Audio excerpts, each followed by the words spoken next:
dinamika penyelesaian konflik Timur Tengah masih menjadi faktor utama volatilitas pasar keuangan global, terutama terhadap lonjakan harga energi.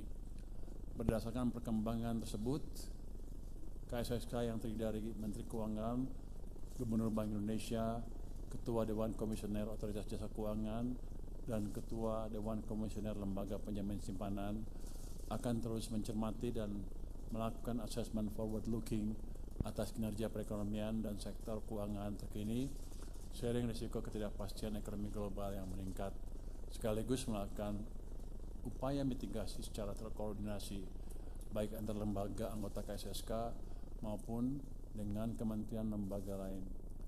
Hal ini berdasarkan rapat berkala KSSK kedua tahun 2026 global masih penuh ketidakpastian.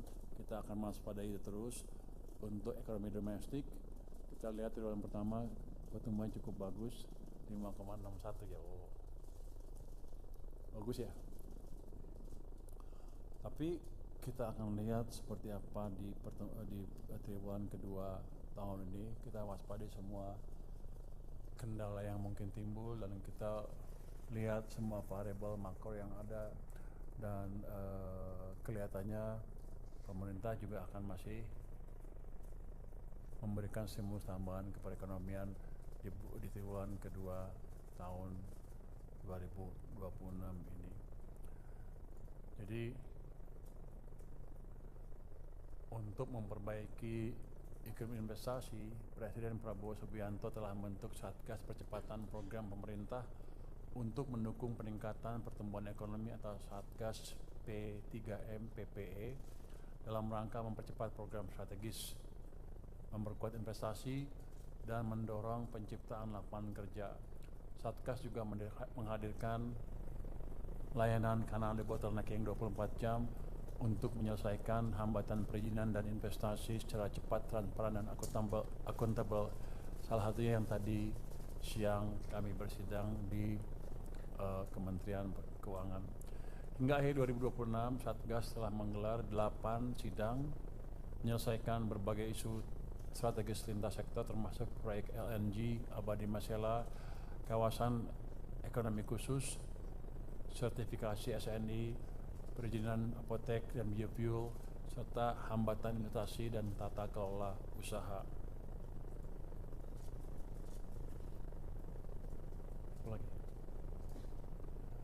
Relasi belanja sudah pernah saya diskusikan dalam APBN kita. Ini cukup kuat didukung oleh pencairan THR untuk ASN, TNI, Polri, pensiun, belanja barang melalui program makanan bergizi, serta realisasi bantuan sosial antara lain kartu sembako dan penerima bantuan iuran jaminan kesehatan nasional, serta bansos lainnya. Selain itu, belanja modal dioptimalkan untuk mendukung pertumbuhan ekonomi melalui pembangunan rehabilitasi jalan, irigasi, jaringan dan peralatan, serta mesin. Kalau dampak APBN sudah kita lihat kan seperti apa ke perekonomian kita. APBN juga kita gunakan sebagai shock absorber terhadap gejolak harga minyak dunia dan perekonomian dunia, sehingga ekonomi kita masih tumbuh dengan baik di triwulan pertama tahun ini. Hal yang sama akan kita lakukan triwulan kedua dan sampai dengan akhir tahun untuk memastikan permintaan domestik tetap terjaga dan kita masih bisa tumbuh dengan baik. Kalau kita lihat di APBN kan targetnya 6,4 ya tahun ini. Kita akan dorong terus ke atas, mudah-mudahan bisa mendekati 6% sampai akhir tahun ini. Mungkin dari saya seperti itu, Pak. Silakan Pak Gubernur BI. Terima kasih Pak Menteri Keuangan, yang kami hormati Pak Menteri Keuangan, Pak Ketua, Ibu Ketua OJK, Bapak Ketua LPS. Saya akan menambahkan beberapa aspek penting yang berkaitan dengan Bank Indonesia.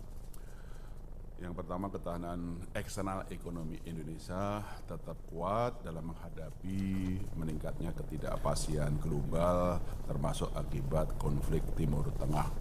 Di samping tadi pertumbuhan ekonomi yang tinggi yang sudah disampaikan oleh Pak Menteri Keuangan, hal ini juga ditunjukkan oleh neraca perdagangan pada Januari-Maret 2026 yang mencatat surplus 5,5 miliar dolar Amerika Serikat yang terutama didukung oleh surplus neraca perdagangan non-migas.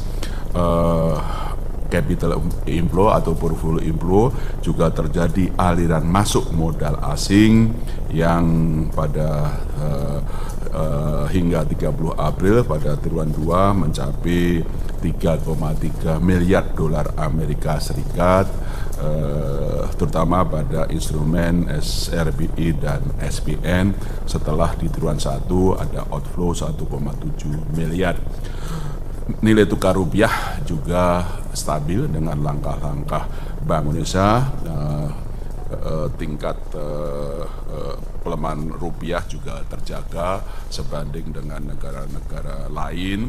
Demikian juga posisi cadangan devisa juga lebih dari cukup, pada akhir Maret tercatat 148,2 miliar. Informasi yang kedua, inflasi sebagaimana kita ketahui juga rendah pada April 2026 sebesar 2,42%. Inflasi intinya juga rendah, harga-harga pangan juga terkendali, juga administrative prices juga rendah, dan ini merupakan cerminan dari kondisi fundamental karena inflasi terjaga rendah pada sasaran 2,5 plus minus 1%. Bank Indonesia terus berkoordinasi erat dengan pemerintah, termasuk koordinasi kebijakan Bank Indonesia dengan kebijakan fiskal dan juga koordinasi erat di dalam kebijakan KSSA. Bank Indonesia terus memperkuat bauran kebijakan moneter, makroprudential, sistem pembayaran didukung oleh pendalaman pasar uang untuk memastikan stabilitas dan eksternal ekonomi Indonesia kuat dan mendukung pertumbuhan ekonomi yang tinggi. Konsisten dari bauran kebijakan tersebut di bidang moneter, sebagaimana kita ketahui, sudah kita umumkan, Bank Indonesia mempertahankan suku bunga kebijakan BI rate pada bulan Februari, Maret, April 4,75%. Ini untuk memperkuat stabilitas nilai tukar rupiah dan juga konsisten dengan pencapaian sasaran inflasi. Kebijakan moneter tersebut untuk mempertahankan stabilitas nilai tukar rupiah juga didukung dengan berbagai kebijakan-kebijakan. Kemarin dulu sudah saya umumkan 7 langkah untuk melakukan stabilisasi nilai tukar rupiah, di antaranya melakukan intervensi baik di dalam negeri, tunai, spot, dan domestic non-delivery forward maupun transaksi di luar negeri non-delivery forward di berbagai pusat keuangan dunia, Hong Kong, Singapura, London, dan New York. Dan cadangan devisa kita memadai. Juga memperkuat struktur suku bunga instrumen SRBI agar bisa menarik aliran modal asing. Juga membeli SBN di pasar sekunder.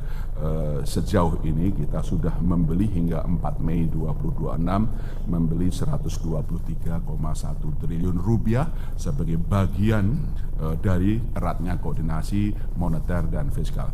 Juga menjaga kecukupan likuiditas di pasar, antara lain dengan menjaga pertumbuhan uang primer double digit di atas 10% dan bahkan terakhir pertumbuhannya 14,1%. Itu langkah-langkah utama di kebijakan moneter didukung oleh langkah-langkah pendalaman pasar falas, termasuk diantaranya memperkuat kebijakan transaksi falas, yaitu antara lain adalah peningkatan threshold untuk pembelian dolar dengan yang harus dengan underlying itu diturunkan dari 25 juta menjadi 50 juta menjadi 25 juta per orang per bulan. Juga terus melakukan langkah-langkah pendalaman pasar falas, antara lain telah terus berjalan pasar domestik antara renminbi dengan rupiah. Ini sebagai langkah lanjut untuk diversifikasi mata uang dalam perdagangan dari dolar ke yen ke yuan. Nah, yuan sekarang sudah ada yuan rupiah di dalam negeri yang juga terhubung dengan yen dengan yuan, mohon maaf, di Hong Kong maupun di Cina. Di bidang kebijakan makromoneter terus diarahkan untuk mendorong pertumbuhan ekonomi melalui peningkatan kredit dan pembiayaan koordinasi erat dengan KSSK. Antara lain, Bank Indonesia telah memberikan insentif likuiditas makrobudensial sampai dengan April 2026 mencapai 427,9 triliun rupiah, disalurkan kepada bank-bank BUMN 20,4 triliun, bank swasta 166,6 triliun, BPD 29,6 triliun, dan insentif likuiditas makro budensial ini disalurkan ke sektor-sektor prioritas pemerintah dalam program Astasita, termasuk pertanian, industri, hilirisasi, perumahan, termasuk perumahan rakyat, UMKM, koperasi maupun yang lain. Juga di kebijakan-kebijakan makro budensial yang lain juga tetap longgar untuk mendorong pertumbuhan ekonomi melalui pertumbuhan kredit. Juga koordinasi dengan pemerintah dan KSSK terus mendorong sisi demand, sisi permintaan untuk kredit, antara lain dengan melalui sinergi program percepatan intermediasi Indonesia atau PINISI. Demikian juga kebijakan makronya terus diarahkan untuk mendukung UMKM, antara lain melalui insentif KLM untuk sektor UMKM, koperasi, inklusi dan berkelanjutan ya di sebesar 1% dari DPK. Kebijakan sistem pembayaran juga terus diarahkan untuk mempercepat digitalisasi ekonomi keuangan Indonesia, antara lain melalui satu adalah memperkuat struktur industri supaya memang betul-betul mempercepat digitalisasi dan tetap aman.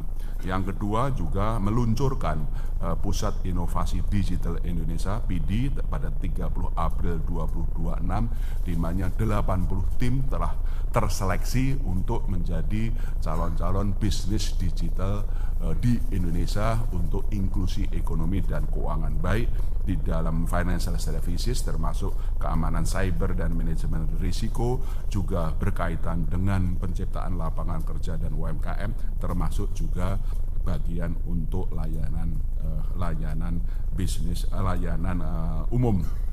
Juga kerjasama luar negeri di bidang sistem pembayaran, antara lain juga mencakup peluncuran KRIS antar negara Indonesia-Korea pada 1 April 2026 dan Indonesia-Tiongkok pada 30 April 2026. Digitalisasi juga didorong dengan pemerintah untuk mempercepat elektronifikasi transaksi keuangan pemerintah di daerah melalui program peningkatan kapasitas dan literasi sinergi percepatan dan perluasan digitalisasi daerah atau katalis P2DD yang dilakukan secara triwulan. Bank Indonesia juga terus meyakinkan bahwa layanan pengedaran uang melalui program Semarak Rupiah Ramadan dan Berkah Industri atau Serambi pada HKBN yang lalu. Itu dari beberapa kami, Pak Menteri, bahwa Bank Indonesia terus berkoordinasi dengan pemerintah, fiskal moneter maupun juga koordinasi dengan KSSK, bahwa Indonesia fundamentalnya kuat, optimisme bahwa akan lebih baik, dan kita terus bersinergi erat meyakinkan Indonesia berdaya tahan kuat dan terus optimis untuk ekonomi kita akan terus membaik ke depan. Demikian Pak Menteri, terima kasih. Terima kasih Pak Gubernur. Silakan Ibu Ketua OJK.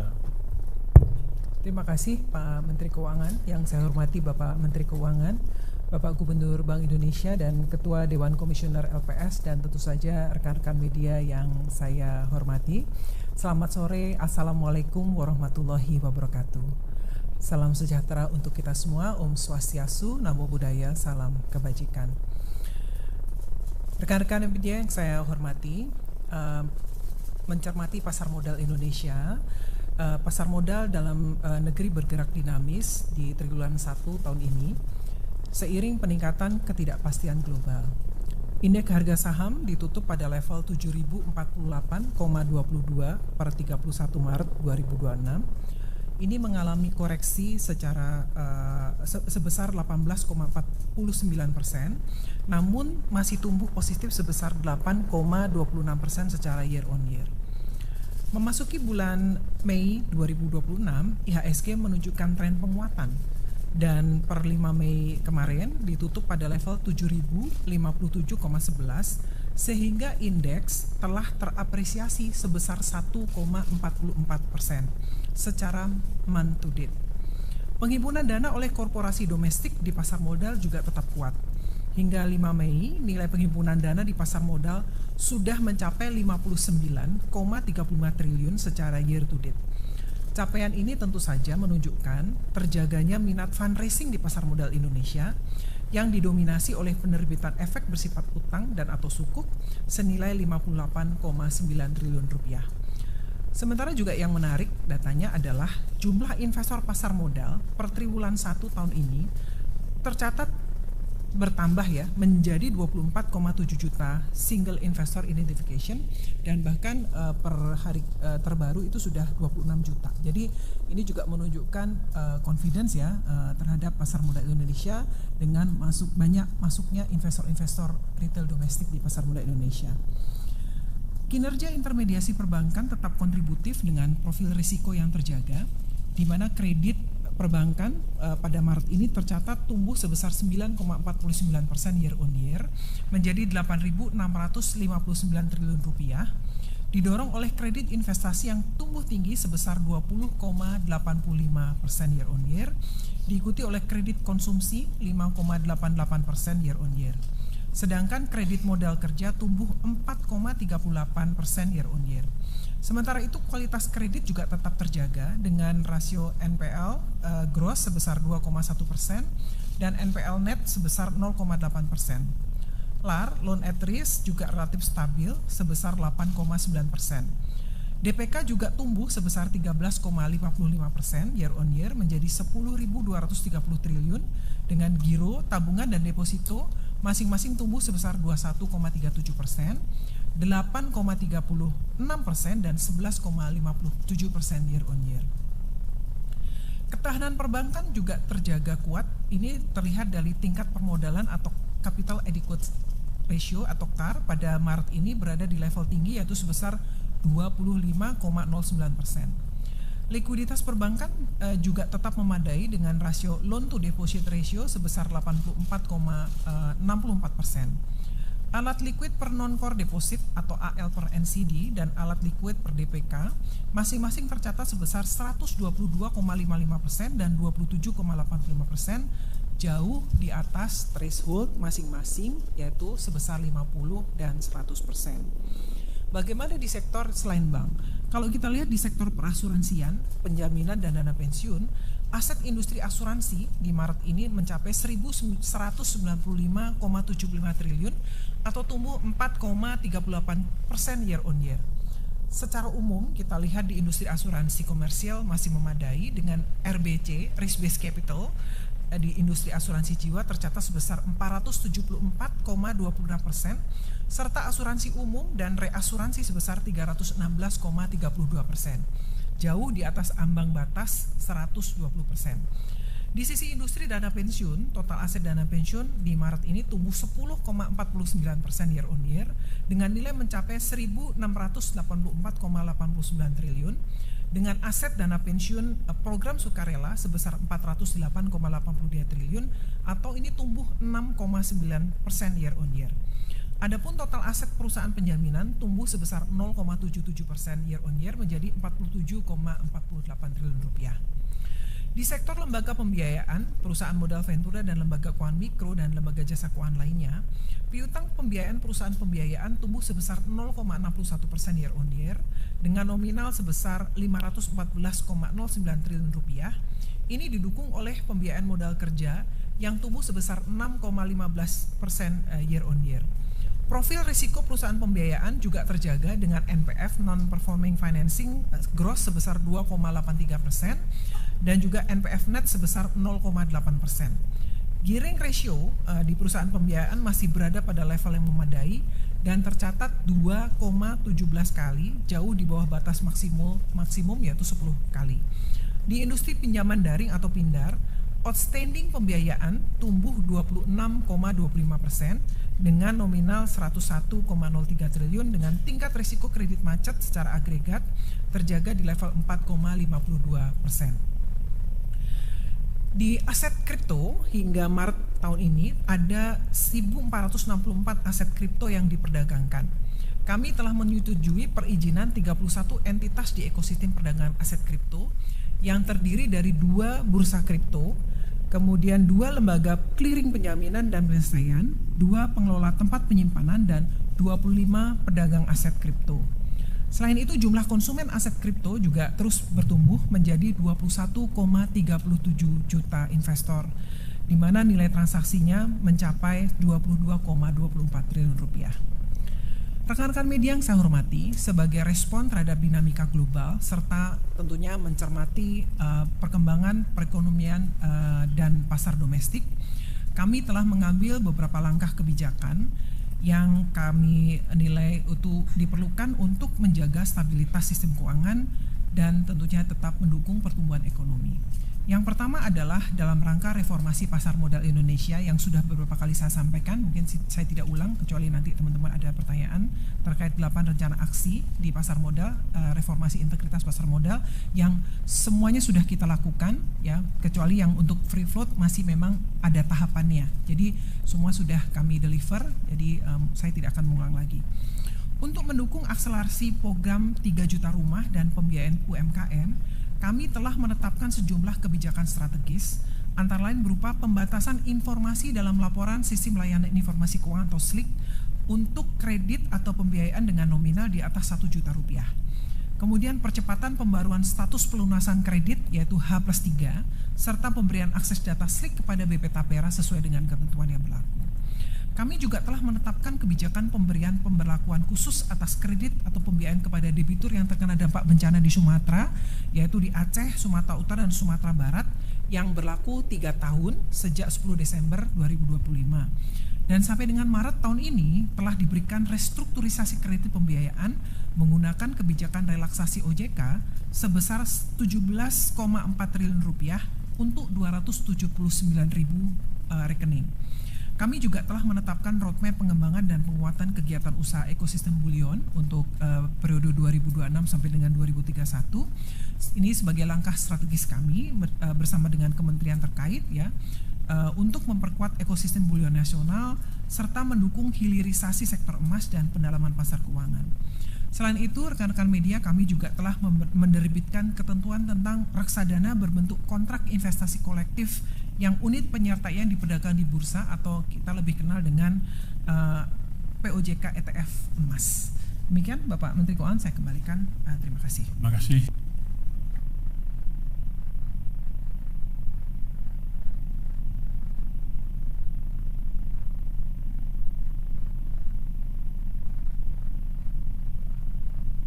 Boleh, saya mulai dulu. Pertanyaannya ada beberapa. Terima kasih Pak. Ini Caesar atau Kaisar dari Tempo soal 7. Mana Pak Kaisar ya? Selain 7 langkah strategi BI dianggap sejumlah pelaku pasar masih bisnis as usual kecuali yang pembatasan pembelian. Bagaimana tanggapan BI? Terus kemudian pembelian SRBI dianggap banyak berdampak kepada rupiah karena itu kebijakan shifting dari bond dan saham. Bagaimana tanggapan BI dan pemerintah? Begini rekan-rekan ya, itu bukan bisnis as usual. Dari 7 langkah itu adalah langkah-langkah yang all out. Langkah satu kan intervensi dalam jumlah yang besar ya, dengan cadangan devisa yang ditunjukkan juga cadangan devisanya kan turun menjadi bulan lalu 148,2 miliar, tapi 148,2 miliar itu lebih dari cukup. Kami ukur kebutuhan dari untuk intervensi. Tolong diingat, cadangan devisa itu kita kumpulkan pada saat panen inflow besar. Makanya kita gunakan untuk pada saat paceklik, pada saat outflow. Jumlahnya besar dan intervensinya itu tidak hanya di dalam negeri, tidak hanya tunai tapi domestic non delivery, tapi around the world, around the clock. Kami itu intervensi di pasar luar negeri, offshore NDF di mana? Hong Kong kami intervensi, Singapura kami intervensi, London kami intervensi, New York kami intervensi. Itu namanya bukan business as usual, itu all out ya. Itu intervensi. SRBI memang ini koordinasi kami di antara KSSK ya dengan Pak Menteri Keuangan juga dengan Bu Ketua OJK. Kan investor asing lagi tempo hari outflow untuk saham ya. Terus SBN-nya awal-awalnya Pak Menteri ya kan outflow, tapi akhir-akhir inflow. Sehingga kalau ini rekan-rekan kita saham sama SBN outflow, masa SRBI juga harus outflow?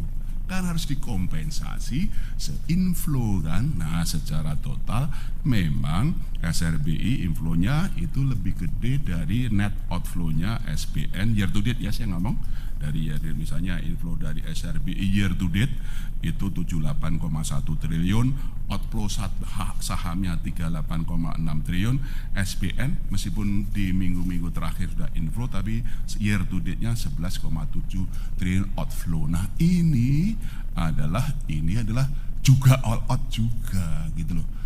Juga apalagi juga kita untuk intervensi di offshore NDF yang tidak hanya kita intervensi BI secara intervensi, juga kita telah menunjuk bank-bank domestik untuk juga ikut jualan NDF di luar negeri, yaitu melalui pendalaman pasar uang. Tidak hanya bank-bank Himbara, juga bank-bank yang swasta yang lain yang sudah diumumkan dalam laman Bank Indonesia. Jadi 7 langkah strategi itu langkah yang all out. Tapi kita sepakat semua ini secara fundamental rupiah itu kan under value. Ukuran fundamental rupiah itu apa sih? Pertumbuhan ekonomi, Pak Menteri tadi menyampaikan 5,61, Pak Menteri ya, salah satu yang tertinggi di G20. Inflasinya rendah 2,42%. Terus neraca perdagangan tadi saya bilang surplus. Cadangan devisa juga kita tinggi. Bu Ketua OJK, kredit juga tumbuh tinggi. Jadi secara indikator itu fundamental ekonomi kita tuh kuat. Nah, pertanyaannya, loh Pak, kok ada pelemahan rupiah? Seluruh mata uang dunia itu melemah.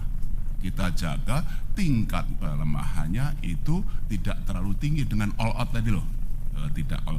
Nah, kenapa rupiah itu melemah? Nilai tukar negara lain juga melemah, yaitu faktor global. Kemarin saya sampaikan karena kenaikan harga minyak, tensi geopolitik di Timur Tengah. Demikian juga suku bunga Amerika Serikat meningkat tinggi 4,41%. Dolarnya juga kuat dan investor asing juga lagi outflow dari seluruh negara emerging market. Ini kondisi globalnya begitu. Itu faktor-faktor utama dari global yang pelemahan rupiah. Nah, kebetulan secara musiman kalau lagi April sama Mei itu permintaan falasnya tinggi. Untuk apa? Untuk kita doakan seluruh masyarakat kita yang ibadah umroh dan haji itu ya insya Allah nanti sehat, makbul, mabrur, dan kita pastikan kebutuhan dolarnya terpenuhi. Juga bulan April Mei itu memang korporasi banyak yang repatriasi dividen, membayar utang luar negeri baik bunga dan pokok. Memang kondisinya begitu. Bank Indonesia all out jaga rupiah, koordinasi erat dengan pemerintah dan terus juga mendapat dukungan penuh dari Bapak Presiden. Matur nuwun Pak Menteri. Terima kasih Pak Gubernur BI. Mungkin dari Ibu OJK silakan. Ya, siap. Ibu OJK. Terima kasih Pak Menteri. Ini ada pertanyaan untuk kami ya, OJK dari Mas Wildan ya. Apa kebijakan yang disiapkan OJK untuk mendukung pembentukan KEK sektor keuangan di Bali? Ya, terima kasih. Jadi juga Mas Kris Wibisana ya, sejauh mana? Oh ini nanti yang kedua deh ya, saya jawab satu-satu dulu. Baik, kami kemarin ya Pak Menteri ya, ini saking udah lupa hari ya. Kemarin kita pagi-pagi koordinasi dengan Pak Menko Perekonomian, Pak Menteri Keuangan, Pak Gubernur BI dan juga Kepala BPI Danantara, Pak Rosan. Satunya kita bicarakan adalah ini ya, bagaimana kita persiapan ya, mempersiapkan pembentukan KEK sektor keuangan di Bali. Dan tentu saja dalam hal ini OJK juga tentunya akan turut mendukung, di mana kita melihat sebetulnya ini adalah rencana yang sangat baik ya untuk pembentukan financial center di Indonesia. Ini tentu saja untuk sebagai akselerator untuk market deepening. Jadi kan ini PR kita semua nih, bagaimana kita memperdalam pasar keuangan di Indonesia. Kami sangat mendukung, ini merupakan salah satu upaya ya untuk peningkatan pendalaman keuangan. Dan tentu saja yang utama adalah bagaimana hal ini menjadi peningkatan daya tarik untuk aliran investasi global masuk ke Indonesia.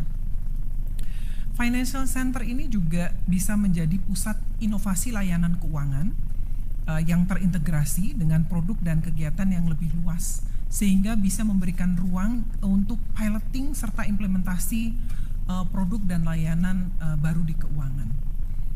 Kami saat ini juga sebetulnya sudah memperluas layanan dan produk keuangan seperti bullion ya, teman-teman juga hadir waktu launching, saat ini juga sangat baik. Kemudian ETF emas, ini juga ETF emas ini kalau di beberapa negara sudah lebih awal, dan ini juga sangat terbukti merupakan satu instrumen yang sangat diminati oleh masyarakat ya, terutama misalnya ibu-ibu gitu yang suka emas ya. Kalau ini sekarang ada satu bentuk instrumen reksadana yang diperdagangkan di bursa ya, tapi ini adalah khusus untuk ETF, underlying-nya adalah emas. Kemudian kita juga punya rencana untuk memperluas structure product yang saat ini hanya ada untuk suku bunga dan juga nilai tukar. Kemudian kita juga akan mendorong perluasan kegiatan usaha dari lembaga jasa keuangan itu sendiri. Terus kemudian berbagai hal lainnya ya, terutama juga kemarin concern terkait OJK nanti secara khusus juga melakukan pengawasan, pengaturan secara khusus di KEK yang Financial Center ini di Bali. Kemudian kami juga telah berkoordinasi ya dengan Kementerian Koordinator Perekonomian terkait hal ini untuk mempersiapkan Financial Center ini, terutama dari sisi OJK apa saja sih yang harus dipersiapkan gitu ya. Dan untuk SPV atau trustee-nya, kami tentunya juga harus berkoordinasi dulu. Ini bentuknya akan seperti apa ya secara detail, karena kemarin itu baru preliminary discussion ya. Jadi ini akan nanti seperti apa, tentunya akan kita bahas lebih lanjut. Dan kemudian konsep, kemudian penyusunan kerangka aturannya juga seperti apa, sehingga pada saatnya nanti akan jadi satu kesatuan, kita koordinasikan dengan baik dengan seluruh pihak yang terkait. Kemudian yang berikutnya dari Mas Kris Wibisana Suwarna, ini menarik nih ya, nih teman-teman, saya juga senang nih ada pertanyaan ini supaya meluruskan yang beberapa saya baca di media juga kemudian menimbulkan diskusi yang mungkin nggak pas gitu ya. Ini ditanya sejauh mana ekspektasi OJK dalam implementasi kebijakan mendorong perbankan membiayai program prioritas pemerintah, apakah RPOJK RBP akan diumumkan? Jadi teman-teman, sebetulnya kita melihat berbagai program prioritas yang dicanangkan itu oleh pemerintah, ini sebenarnya merupakan satu potensi bisnis yang bisa dimanfaatkan oleh bank. Misalnya program perumahan rakyat gitu kan, itu kan memang sangat bisa dimanfaatkan oleh bank ya dalam menyalurkan kredit, tapi tentu harus tetap mengedepankan manajemen risiko dan juga tata kelola yang baik. Saya luruskan lagi ya, saya tekankan lagi, ini tidak ada bersifat mandatori ya teman-teman. Kemudian bank tetap memiliki keleluasaan dalam menerapkan strategi penyaluran kreditnya sesuai dengan risk appetite dan juga risk tolerance masing-masing bank. Kami perlu tekankan lagi karena dalam pengambilan keputusan kredit oleh perbankan itu harus dilakukan atas dasar business judgment. Karena apa? Karena bank ini adalah mengelola dana milik masyarakat. Sedangkan revisi aturan RBB ini, yang ini rencananya kita akan terbitkan ya di tentunya nanti di Kepala Eksekutif yang membahkan perbankan. Ini akan dibahas lebih lanjut ya, tapi ini rencananya akan keluar di triwulan 3 tahun ini, di mana untuk revisi aturan di RBB ini ya terkait dengan penyaluran kredit ya, terutama juga yang tadi saya sampaikan, ini ditujukan supaya bank itu punya perencanaan yang terarah ya, terukur dan tentu saja berkelanjutan dalam melalui penyusunan RBB ini. Itu teman-teman yang saya sampaikan. Jadi sekali lagi saya sampaikan bahwa itu tetap harus dengan risk management yang baik dan tata kelola yang baik dan tidak bersifat mandatori. Terima kasih, saya kembalikan ke Pak Menkyu. Terima kasih Bu Kiki. Pak Anggito silakan Pak.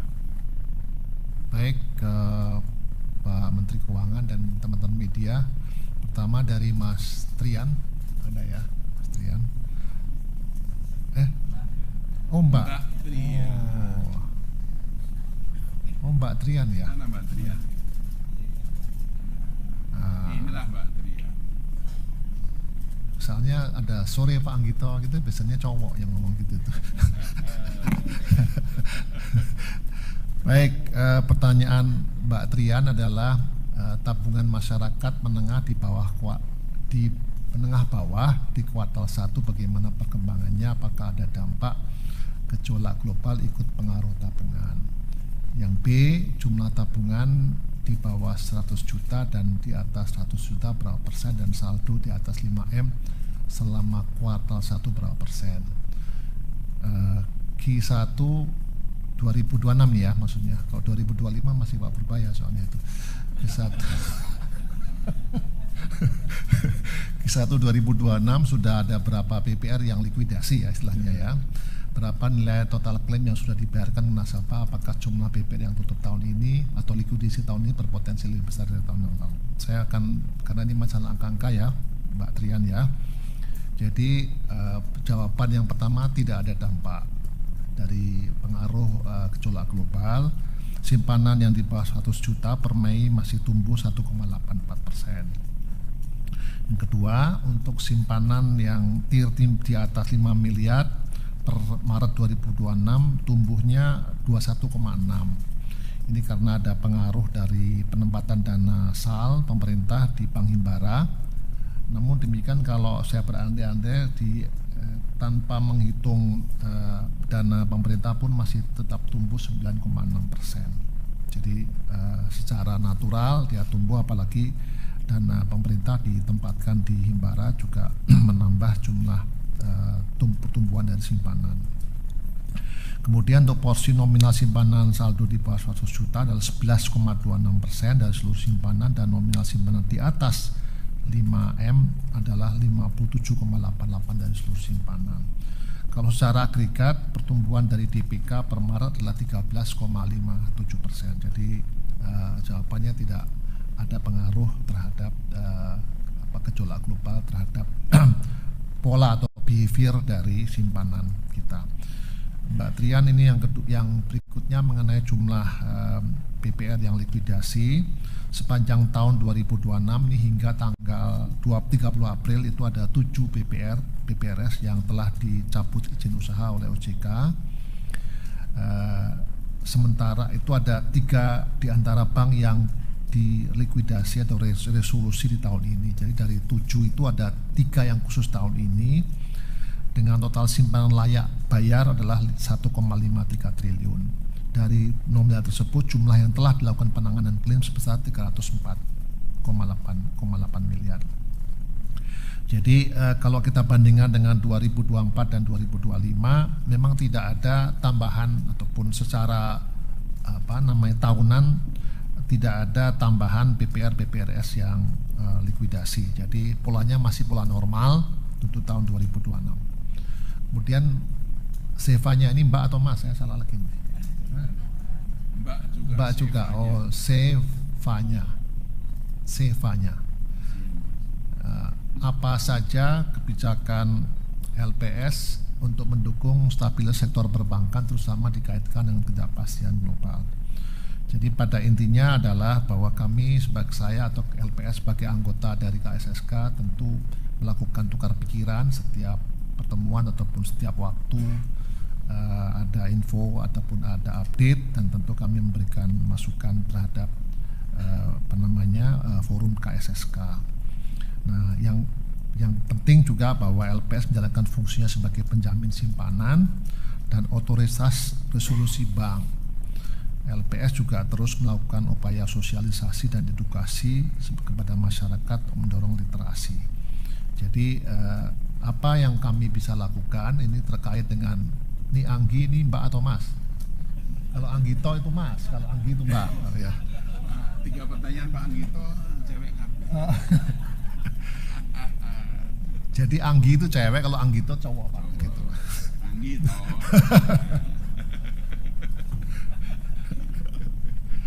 Sekali-sekali bukan hanya Pak Purbaya yang ngetop gitu Pak.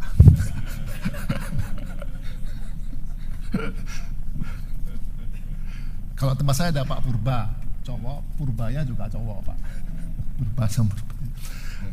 Apakah langkah yang untuk membantu pemerintah dalam menjaga kepercayaan investor? Jadi sesuai dengan tugas kami melakukan penjaminan simpanan dan resolusi, kami memastikan bahwa seluruh proses dalam penjaminan dan resolusi itu dilakukan dengan SLA yang sesuai dengan berbagai macam ketentuan yang ada, dan kami melakukan itu secara objektif. Jadi misalnya kami menetapkan proses resolusi itu dalam waktu 5 hari misalnya, itu kami penuhi untuk menjaga kredibilitas dari kebijakan, dan kami pastikan seluruh proses bank dalam resolusi yang disampaikan oleh OJK kami proses sesuai ketentuan yang berlaku. Dalam hal terdapat beberapa keinginan untuk mendapatkan informasi lebih, kami selalu melayani, terutama terkait dengan permintaan-permintaan untuk mengetahui perhitungan terhadap pengembalian biaya jaminan yang dilakukan oleh LPS. Saya kira demikian Pak Menteri Keuangan. Terima kasih. Assalamualaikum warahmatullahi wabarakatuh. Terima kasih Pak Ketua LPS. Untuk saya nggak ada ya.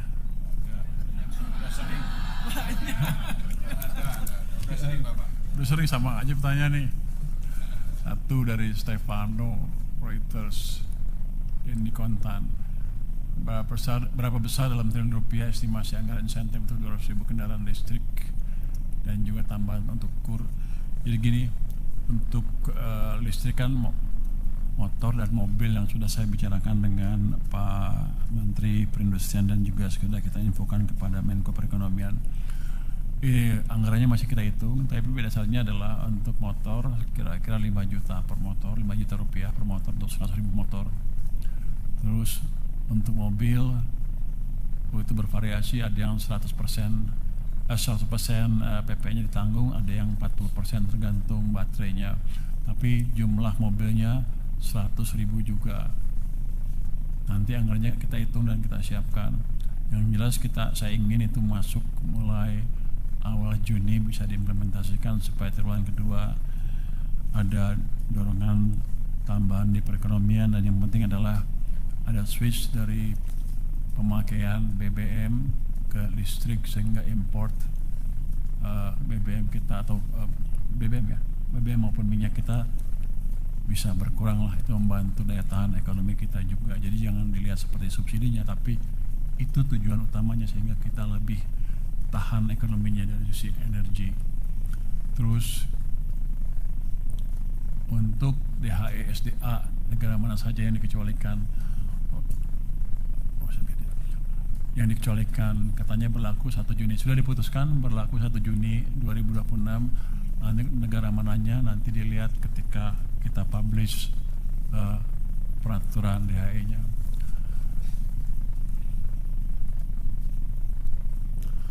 Dari Grace Bloomberg, Maulana investor, apa urgensi Kemenkeu membentuk Bond Stabilization Fund, dari mana sumber dananya, apakah SAL kerjasama dengan BI dan atau bagaimana?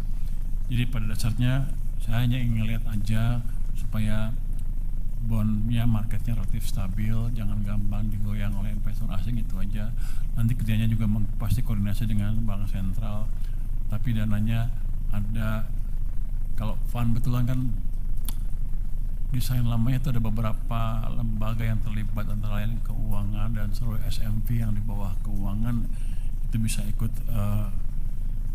membantu ketika kita melakukan stabilisasi harga bond itu utama. Jadi bukan salah saja. Dan kalau lihat volumenya yang keluar selama ini kelihatannya nggak besar-besar amat, harusnya sih dana kita cukup. Urgensinya cuma itu, menjaga harga bond kita supaya stabil, supaya tidak menimbulkan kegaduhan di pasar modal kita. Lavinda belum berteknas. Lavinda mana? Lu ya? Oh, lu yang suka nanya susah itu. Lavinda mana? Yang mana? Oh, bukan ini, di sini nggak ada. Oh, kalau nggak ada saya nggak dijawab ya, Pak. Anggap PDB. Ekonom anggap PDB Q1 ditopang faktor musiman dan stimulus jangka pendek. Bagaimana strategi Q2 di tengah ruang fiskal sempit, harga minyak naik dan rupiah loyo. Ini pasti ekonom-ekonom itu kan yang udah salah prediksi kan. Tanya ke mereka, kenapa mereka salah prediksi gitu. Katanya mau hancur ekonomi Indonesia, kok malah tumbuh kencang. Sekarang udah tumbuh kencang, cari alasan lain. Ini saya jelasin. Musiman ini kan angka pertumbuhan year on year. Musimannya harusnya sudah sebagian besar sudah hilang, kecuali 16 hari karena lebarannya geser 16 hari. Tapi tahun lalu di bulan pertama bukan keluarnya separuh ya, hanya sedikit, hanya 16 hari. Jadi harusnya walaupun dalam musiman itu, dengan kita lihat angka year on year, harusnya sudah hilang dengan signifikan. Oh, karena stimulus, ya emang itu kerjaan kita, mendorong ekonomi supaya ekonomi itu mulai lebih cepat. Terus harus apa? Saya mesti diem? Karena enggak. Justru bank sentral kita, LPS, OJK memberi dorongan ke ekonomi bersama-sama supaya ekonomi tumbuh lebih cepat. Kalau diem berarti nanti itu ekonomi itu cita-cita tercapai, ekonomi Indonesia jatuh. Maunya gitu kan? Enak aja. Jadi enggak, kita menjalankan tugas kita seoptimal mungkin untuk menjaga stabilitas ekonomi dan meningkatkan kesejahteraan masyarakat setinggi mungkin, secepat-cepatnya. Yang terakhir nih, Pak Purbaya, bagaimana memastikan rencana KEK finansial di Bali tidak menjadi sekedar tax haven? Memang sudah tahu rencananya seperti apa? Kenapa tiba-tiba ada bilang desain tax haven? Nggak tahu kan? Ya gini, kira-kira yang akan kita buat adalah seperti di Dubai, 100 hektar atau lebih sedikit atau sedikit sekali itu menjadikan kawasan ekonomi khususnya. Di situ akan berlaku common law, hukum tertentu. Uang bisa masuk dari luar negeri ke situ, nggak saya pajakin. Nanti teman-teman Anda bilang, teman-teman ekonom Anda bilang, rugi dong kalau gitu. Enggak, tadi juga nggak ada apa-apa. Tapi kita uang masuk situ, uang di situ akan bisa dipakai berinvestasi di proyek Danantara yang banyak dan returnnya bagus, atau di proyek-proyek di luar tax haven itu yang bukan tax haven, di luar kawasan ekonomi itu dengan prospek yang bagus. Jadi kalau misalnya di satu kawasan dipilih 100 hektar, dia bisa investasi di luar itu. Dan untuk saya bisa juga mereka invest di bond saya, di surat utang saya. Jadi pembeli saya juga bertambah, Pak Gub. Jadi makin kuatlah sumber pembiayaan pembangunan untuk swasta maupun untuk pemerintah. Kalau dia ditaruh di situ aja ngapa-ngapain, dia nggak akan dapat returnnya paling ya harusnya ditaruh di tempat saya, tempat Pak Gub, di sektor finansial yang lain, tapi yang paling menarik kan di sektor real. Jadi modelnya akan seperti itu yang sedang didesain. Kira-kira ya kelihatannya seperti itu deh, gue bocorin itu ya. Kira-kira yang saya tahu seperti itu, dan itu akan desain dalam waktu tidak terlalu lama akan segera dijalankan itu. Jadi bukan kawasan besar, ratus ribuan hektar, tidak segitu intinya, tapi nanti dia bisa nyerang keluar itu. Kalau selama di sentral di tempat financial centernya tadi dapat insentif, misalnya minta tax incentive, saya kasih, kan nggak apa-apa. Dulunya juga nggak ada apa-apa di situ, tapi ketika dia keluar ada hasil, kan ada pajak dan lain-lain, dan ekonomi jalan. Jadi kita punya sumber pembiayaan baru yang mungkin lebih murah dari sekarang dan membuat pembiayaan kita lebih sustainable. Dan kalau yang masuk ke luar negeri dolarnya banyak, rupiahnya juga akan lebih stabil. Jadi itu mungkin yang saya sampaikan pada saat ini. Cuma nanti ke depan desainnya sedang disempurnakan supaya bisa berjalan dengan lebih sempurna. Mungkin itu update dari saya.